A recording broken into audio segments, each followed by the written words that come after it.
안녕하세요. 대조학습 세미나 발표를 시작하겠습니다. 먼저 목차는 다음과 같습니다. 먼저 대조학습을 소개하기 전에 표현학습에 관해 간단히 설명을 하고, 그 다음에 대조학습, 그 다음에 대조학습이 어떻게 작동하는지, 대조학습의 손실함수, 그리고 대조학습의 응용 분야, 그리고 마지막으로 유명한 두 개의 논문의 간단한 리뷰를 진행하도록 하겠습니다. 먼저 표현학습에 대해 설명하겠습니다. 표현학습이란 데이터의 특징을, 즉 피처를 잘 추출하는 목적으로 학습하는 것을 의미합니다. 어떤 태스크를 해결하기 위해 태스크와 관련된 정보들을 이용하는데, 이러한 정보를 어떻게 표현함에 따라 태스크를 해결할 수 있다는 점에서 표현학습이라고 합니다. 예를 들어 아래 고양이 사진을 보면 이 고양이 사진은 두 가지 다른 표현으로 나타낼 수가 있습니다.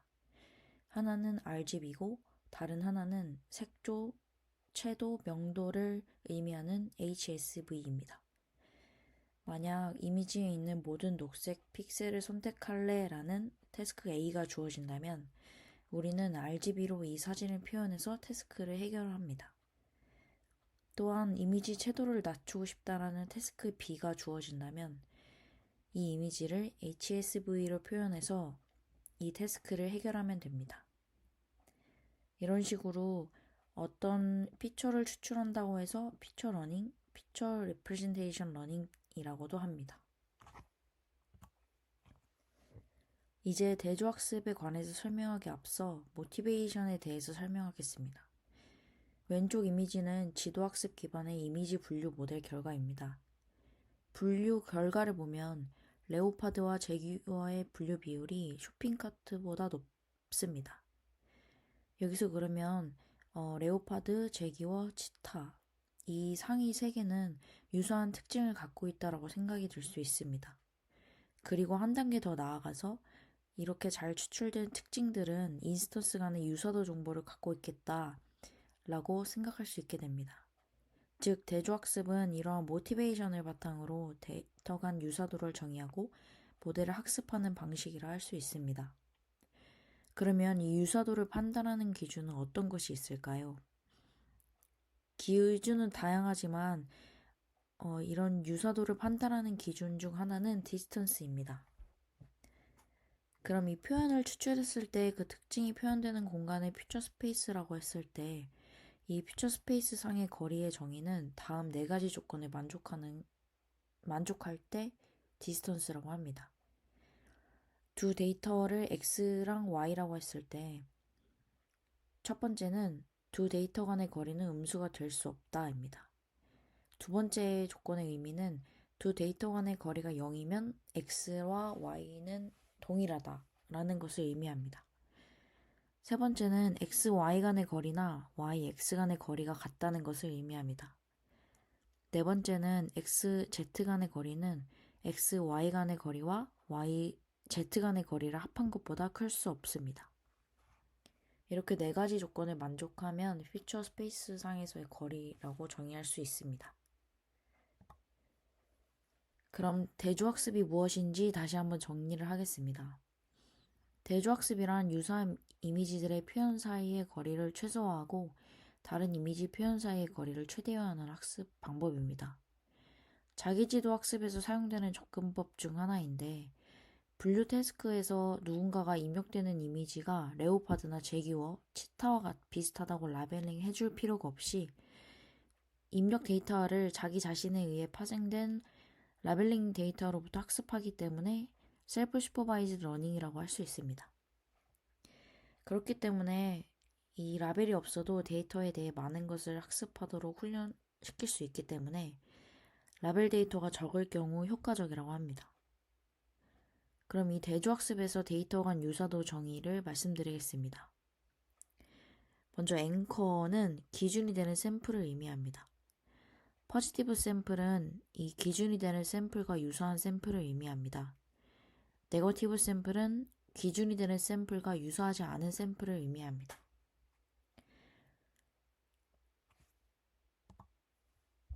다음으로는 대조학습이 어떻게 작동하는지에 설명하겠습니다. 대조학습은 이 오른쪽 하단을 보시면 그림을 참고해 주시면 됩니다. 대조학습은 같은 이미지에 대해 서로 다른 데이터 어규멘테이션을 합니다. 이 데이터 어규멘테이션은 왼쪽 그림과 같이 원본 이미지에 여러 가지 변화를 주는 것을 의미합니다. 그래서 이 어규멘테이션을 거친 이미지를 CNN과 같은 딥러닝 모델에 입력해서 각 이미지에 대한 레프렌테이션을 만듭니다.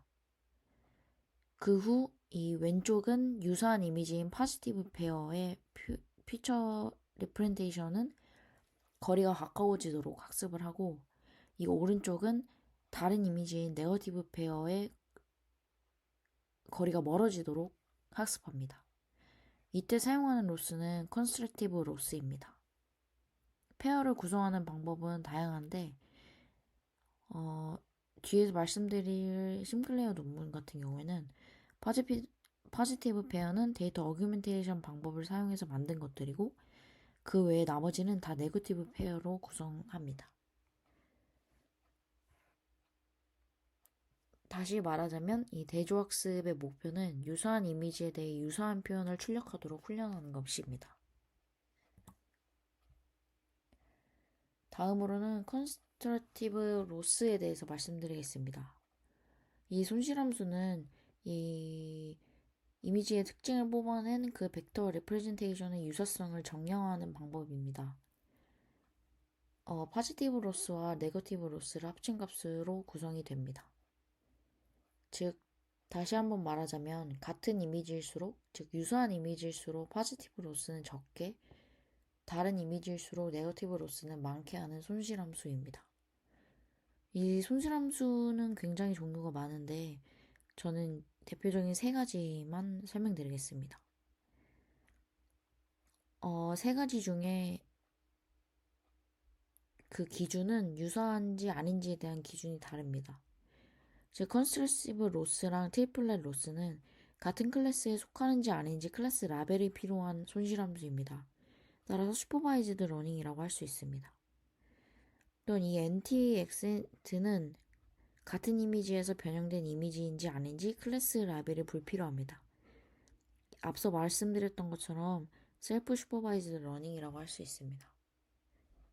다음으로는 이제 차례대로 컨스트럭티브 로스에 대해서 설명드리겠습니다. 먼저 말씀드릴 컨스트럭티브 로스입니다.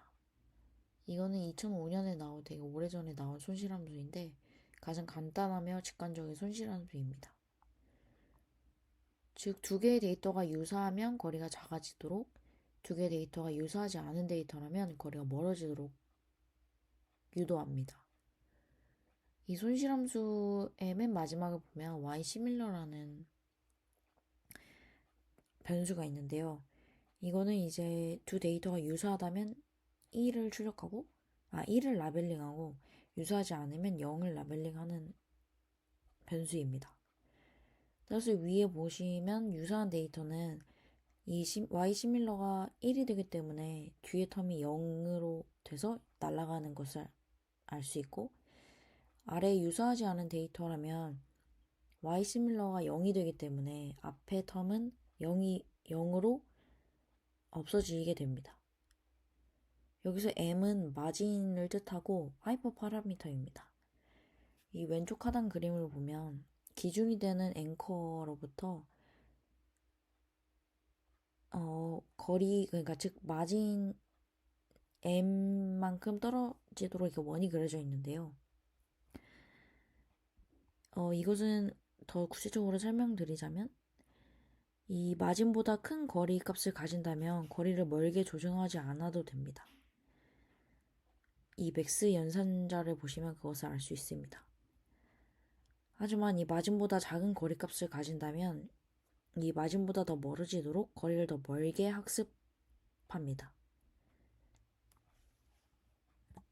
다음으로는 트리플렛 로스입니다. 이제 이것은 앵커, 포지티브 샘플, 네거티브 샘플 이 세 가지 데이터를 사용하기 때문에 트리플렛 로스라고 합니다. 즉 포지티브 페어보다 네거티브 페어의 거리가 더 멀어지도록 손실함수가 고안됐는데요. 앞의 그림과 다르게 이 포지티브 페어와 네거티브 페어의 거리가 n보다 커지도록 그림에서 보시다시피 확인할 수 있습니다. 즉, 이 앵커와 포지티브 샘플의 거리 더하기 마진 값이 앵커와 네거티브 페어보다 작도록 손실함수를 구성합니다. 이 앵커와 네거티브 샘플의 거리를 이 왼쪽으로 옮기면 이 아래 두 번째 수식이 나오는데요. 즉 이게 트리플렛의 로스라고 할 수 있습니다. 즉 앵커와 포지티브 샘플의 디스턴스는 낮추고 앵커와 네거티브 샘플들의 디스턴스는 높이도록 훈련합니다. 다음으로는 싱클리어 논문에서 제안된 손실함수로 현재까지 널리 사용되는 방법 중 하나인 NT-엑센트 로스를 설명드리겠습니다. 이는 다시 한번 말하면 어규멘테이션을 활용하여 샘플을 정의합니다. 포지티브 샘플은 같은 샘플로 어규멘테이션 된 샘플을 의미하고 네거티브 샘플은 다른 샘플로 어규멘티드 된 샘플을 의미합니다. 이 수식을 살펴보면 심이라고 제가 적어놨는데요. 이거는 시뮬러리티로 코사인 시뮬러리티를 사용합니다. 코사인 시뮬러리티는 벡터 공간에서 두 벡터가 가까울수록 더 유사한 형태를 지니게 되는데, 예를 들어 각도가 0일 때는 높은 유사성을 지니고 그렇지 않으면 낮은 유사성을 보이게 됩니다. 즉 이 코사인 시뮬러리티를 계산하고 소프트맥스 함수의 마이너스 로그 값을 취해서 크로스 엔트로피를 계산하는 것을 볼 수 있습니다. 다음으로는 대조학습의 응용에 대해서 말씀드리기 앞서 대조학습의 특징에 대해서 간단히 정리하도록 하겠습니다. 분류에서 사용하는 크로스 엔트로피의 경우 라벨 노이즈에 취약한 점이 존재합니다. 하지만 이 대조학습은 그에 비해 비교적 강건하다고 합니다. 또한 표현학습 성능을 높이기 위해 로스를 혼합해서 사용합니다. 크로스 엔트로피 로스에 트리플렛 로스를 더하기도 하고 아니면 심클레어와 혼합해서 사용하기도 합니다. 즉 대조학습은 사전 학습 방식으로 활용합니다. 적절한 어규멘테이션을 활용하면 기존의 지도학습보다 더 좋은 성능을 보입니다. 이는 바로 뒷장에서 더 구체적으로 설명하겠습니다. 라벨링 없는 데이터를 사용하기 때문에 라벨링 코스트랑 데이터셋 규모가 큰 경우에 유용합니다. 또한 새로운 클래스가 들어와도 대응이 가능하고 일반적인 표현학습이 가능하다는 특징이 있습니다. 하지만 데이터 어규멘테이션이 필요하므로 이러한 어규멘테이션이 어려울 때 성능 저하가 발생할 수 있다는 문제가 존재합니다. 다음으로는 대조학습 러닝 응용 분야에 대해 간단하게 두 가지를 가져왔습니다. 먼저 슈퍼바이즈 러닝에 활용할 수 있습니다. 맨 처음에 제가 셀프 슈퍼바이즈 러닝의 방법 중 하나로 이 대조학습을 사용한다고 했는데, 이 슈퍼바이즈 러닝으로 활용할 때도 이미지넷에서 좋은 성능을 보여준 결과가 있습니다. 즉 구체적으로 설명드리자면 이 오른쪽 그림을 보시면 왼쪽은 셀프 슈퍼바이즈 대조학습을 사용했을 때고 오른쪽을 지도학습 대조학습을 활용한 것입니다. 왼쪽의 셀프 슈퍼바이즈드 대조학습을 보면 포지티브 클래스는 동일한 이미지의 어규멘테이션으로 구성되고 이 외에 다른 데이터셋의 모든 이미지는 네거티브 클래스로 구성합니다. 즉, 이 같은 강아지여도 같은 이미지에 대한 어규멘테이션만 포지티브 클래스로 보기 때문에 우리가 보기에는 같은 동일한 강아지지만 이 셀프 슈퍼바이즈드 대조학습을 사용한다면 이 아래의 강아지는 다 네거티브 샘플과 가깝게 됩니다. 하지만 이것을 슈퍼바이즈 대조학습을 사용한다면 라벨링을 하기 때문에 이 아래 검색 강아지도 포지티브 샘플로 구성하게 됩니다. 따라서 이 슈퍼바이즈 러닝에서 더 좋은 성능을 보인 적이 있습니다. 다음으로는 멀티모달 표현학습에서 사용하는 경우입니다. 이 멀티모달 대조학습 경우에는 추후에 대조학습 세미나 주제 중 하나이기 때문에 여기서는 간단히 언급만 하고 넘어가도록 하겠습니다. 이 멀티모달 대조학습은 다양한 모달리티 데이터를 이용해서 시각적인 표현을 학습하는 접근법이라고 합니다. 인트라모달과 인터모달의 유사성 보존 목표의 조합에 의해 주도되고 다양한 이 대조학습 로스 유형과 함께 멀티모달 훈련을 통합 프레임워크에 포함했다는 특징이 있습니다. 다음으로는 유명한 논문 2개에 관해서 간단한 리뷰를 준비했습니다. 먼저 심클레어입니다. 이거는 앞에 예시로 설명드렸던 대조학습의 동작 방법과 같습니다. 이 데이터 어규멘테이션을 적용해서 2개의 포지티브 샘플을 만듭니다. 이 왼쪽 A와 같습니다. 이제 왼쪽 엔코더에는 포지티브 샘플 페어를 넣고 오른쪽 엔코더에는 네거티브 샘플 페어를 넣어서 각각의 레프레젠테이션 출력한 후 이것을 MMP 레이어를 통과시킨 후 로스를 적용하는 학습 과정을 거칩니다. 하나의 배치에 들어가는 모든 이미지에 대해 포지티브 페어와 네거티브 페어의 시뮬러리티를 계산하는데 이때 논문에서는 로스에 계산되는 네거티브 샘플의 개수가 많을수록 레프레젠테이션 성능이 좋아진다고 합니다. 배치 사이즈를 거의 만에 가깝게 했을 때 가장 좋은 성능이라고 하는데요. 하지만 일반적으로 우리가 이거를 적용할 때는 이렇게 배치 사이즈를 크게 하는 것은 거의 불가능하다고 합니다. 따라서 이 점을 개선한 것이 모코 버전 2입니다. 모코 버전 2는 심클레어랑 데이터 어규멘테이션, 로스 모델 구조는 거의 동일합니다. 하지만 모멘텀 엔코더를 사용했다는 점과 Q 구조를 가는 딕셔너리를 사용했다는 점이 다릅니다. 이 그림의 B와 같습니다. 여기서 엔코더는 모두 포지티브 샘플만 들어갑니다. 네거티브 샘플은 Q에 따로 저장해서 불러오는데 이 로스는 엔코더를 통과한 포지티브 페어 사이의 시뮬러리티와 Q에서 불러온 네거티브 사이의 시뮬러리티를 계산해서 구합니다. 따라서 Q 구조를 사용해서 네거티브 샘플이 배치 사이즈를 비례하지 않아도 학습 가능하다는 특징이 있습니다. 하지만 이 모코가 먼저 나오고 심클레어가 나왔는데 모코보다 심클레어 성능이 더 좋고 모코보다 모코 버전 2가 더 성능이 더 좋다고 합니다. 하지만 이 네거티브 샘플이 필요한 이유에 대해서 잠깐 간단히 언급을 하겠습니다. 이 포지티브 샘플을 학습할 때 코럴랩스 표현 학습 문제가 발생한다고 합니다. 즉 모델이 어떤 인풋에서도 같은 값을 내보내는 현상을 의미하는데요. 이 포지티브 샘플만 학습할 경우에는 모델의 로스를 0으로 만들기 때문에 더 이상 학습이 되지 않습니다. 따라서 네거티브 샘플을 추가함으로써 학습이 되도록 했습니다. 이러한 이유로 네거티브 샘플이 필요하다고 하는데 이제 이 추후 많은 논문들 중에서 몇몇은 네거티브 샘플 없이 포지티브 샘플만 가지고 대조학습을 진행한 논문들이 많습니다. 해당 논문들은 추가적으로 스터디해 보시면 좋을 것 같습니다. 레퍼런스는 다음과 같습니다.